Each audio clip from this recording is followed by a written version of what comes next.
नमस्कार दोस्तों, दिग्विजय शर्मा एकेडमी में आपका स्वागत है।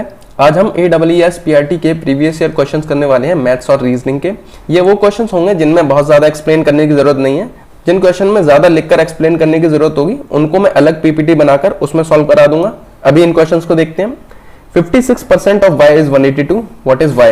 तो यहाँ पर हमको दे रखा है 56% की जगह 100 से डिवाइड कर देंगे इंटू y इक्वल टू 182 दे रखा है। तो इसको हम काट लेंगे। 56 जो है 8 इंटू 7 होता है, तो 8 से ये कट नहीं रहा, 7 से काटते हैं तो 7 2 जा 14 और 7 6 जा 42 होता है। ठीक है, तो ये 100 यहाँ पे आ जाएगा मल्टीप्लाई में और 8 डिवाइड में आ जाएगा। तो 8 3 24 हो जाएगा और 20 8 दूनी 16 और 40 8 5 40, तो 325 इसका आंसर हो जाएगा। सिंपल कैलकुलेशन है। Y has to score 40% marks to pass, तो पास होने के लिए 40% मार्क्स लाने की जरूरत है। ही गेट्स 20 मार्क्स, उसके 20 मार्क्स आए। फेल्स बाय 40 मार्क्स, 20 मार्क्स आए, 40 से वो फेल हो गया है, यानी कि पास होने के लिए मार्क्स कितने चाहिए? 60 चाहिए। 20 आए और 40 से कम रह गया, इसीलिए 60 मार्क्स पास होने के लिए चाहिए। The maximum marks of the exam are, तो मैक्सिमम मार्क्स हमें निकालने हैं। तो हमें 40% की वैल्यू दे रखी है, यहाँ पर 40% की वैल्यू 60 दे रखी है, हमें 100% की निकालनी है। तो इससे मैं अगर 4 से डिवाइड करता हूं तो यहाँ 10% की वैल्यू आ जाएगी हमें 15। ठीक है, 10% की वैल्यू 15 आ गई तो 100% हो जाएगा। 10 से मल्टीप्लाई कर देंगे 150, तो 150 हमारा करेक्ट आंसर हो जाएगा। Choose the fraction which is greatest in the value among the following. तो यहाँ पे फ्रैक्शन में देखिए सब में क्या है, डिनोमिनेटर बड़ा है। ठीक है, डिनोमिनेटर सब में बड़ा है और न्यूमरेटर और डिनोमिनेटर में क्या है, सब में 1 का अंतर है। तो इसका एक छोटा सा एग्जाम्पल लेते हैं। 1/2 की वैल्यू हम जानते हैं क्या होती है, 50% होती है। ठीक है, और अगर 9/10 की हम वैल्यू निकालते हैं तो वो क्या होती है, 90% होती है। तो देखिए दोनों में अंतर क्या है, 1 का है। इसमें भी 1 का अंतर है, 1 और 2 में, और इसमें भी 1 का ही अंतर है, लेकिन परसेंटेज में देखिए ये ज्यादा बड़ा है। तो इसी तरह जब हमने 1 को 9 कर दिया और 2 को 10 कर दिया, तो अगर अंतर सेम है और फ्रैक्शन में जो नंबर बड़े हैं तो उनकी परसेंटेज, उनकी वैल्यू क्या होगी, ज्यादा हो जाएगी।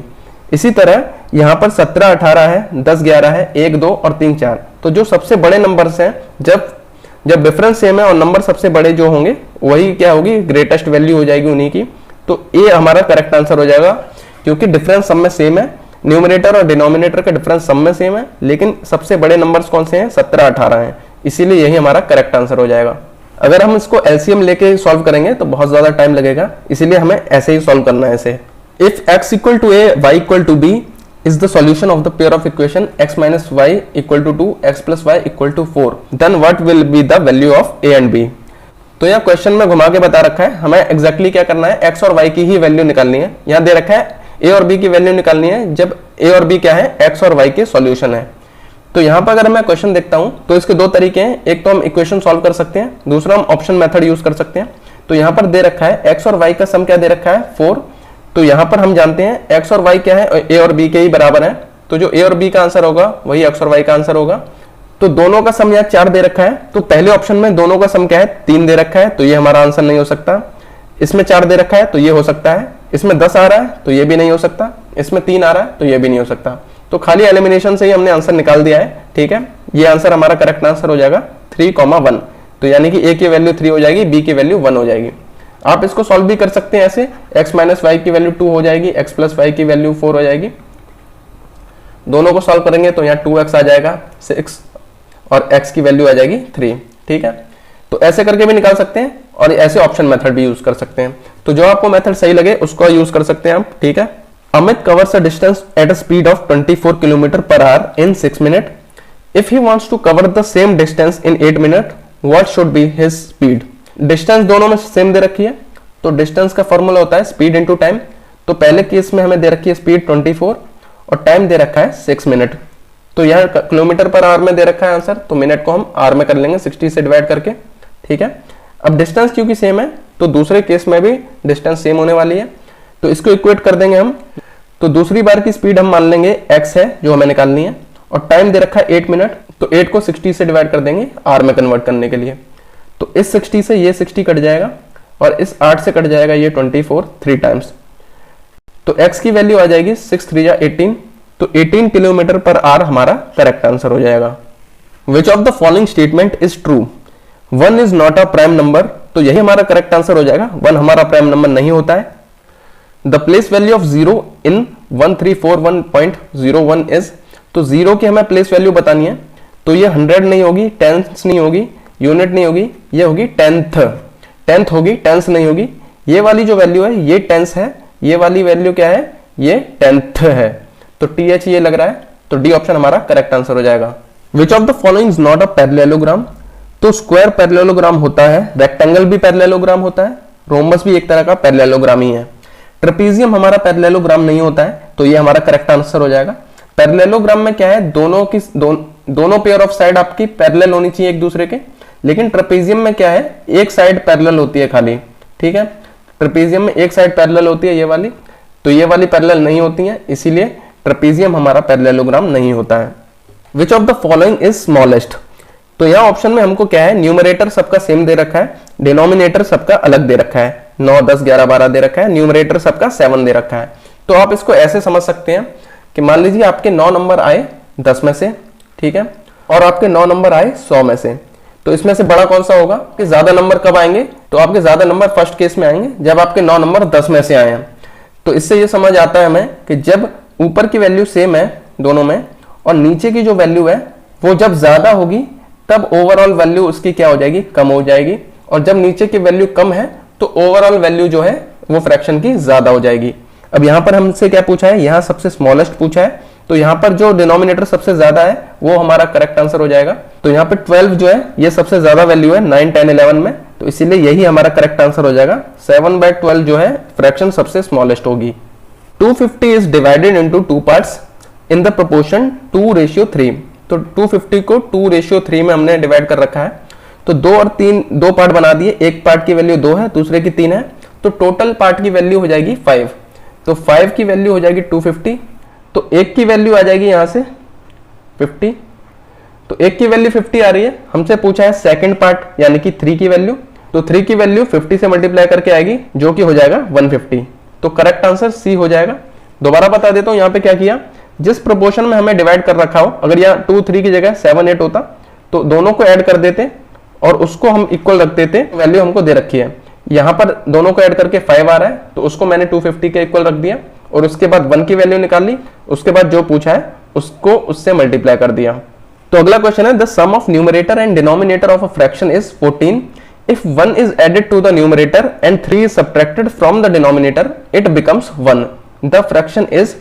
तो इसको आप सॉल्व करके भी कर सकते हैं, लेकिन दूसरा एक इजी मेथड है ऑप्शन मेथड, तो देखते हैं। तो पहली कंडीशन हमको फ्रैक्शन की दे रखी है, तो the sum of numerator and denominator of a fraction is 14, तो यहां अगर मैं देखता हूं तो इसकी भी 14 आ रही है, इसकी भी 14 आ रही है, यहां भी 14 है, यहां भी 14 है, न्यूमरेटर डिनोमिनेटर को ऐड कर रहे हैं तो सब में 14 ही आ रहा है, तो इससे कोई ऑप्शन नहीं कट रहा है। अगली कंडीशन देखते हैं, if 1 is added to numerator and 3 is subtracted from denominator it becomes 1, ठीक है। तो हमें क्या करना है, न्यूमरेटर की वैल्यू में 1 ऐड कर देना है और डिनोमिनेटर में 3 सब्ट्रैक्ट कर देना है, उसके बाद जो आंसर आना चाहिए वो 1 आना चाहिए।